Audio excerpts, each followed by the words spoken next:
హనుమ చెప్పిన వెంటనే సుగ్రీవుడికి మత్తు వదిలిపోయింది. చేసిన కాలాయాపనకు బాధపడ్డాడు. వెంటనే వానర సైన్యాధిపతి నీలుణ్ణి పిలిచాడు.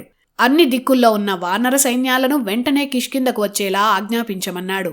15 రోజుల్లో వానర సైన్యం అంతా ఇక్కడ ఉండాలని, లేదంటే మరణ దండన విధిస్తామని సుగ్రీవుడు హెచ్చరించాడు. అటు సుగ్రీవుడి నిర్లక్ష్యం రాముడికి బాధతో పాటు ఆగ్రహం తెప్పించింది.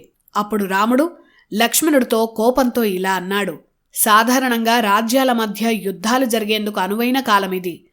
అయినా సుగ్రీవుడి జాడ లేదు. కనీసం వచ్చే ప్రయత్నం కూడా కనిపించడం లేదు.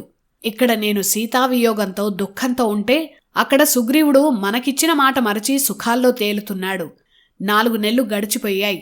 అయినా సుగ్రీవుడికి సమయం సరిపోలేదా?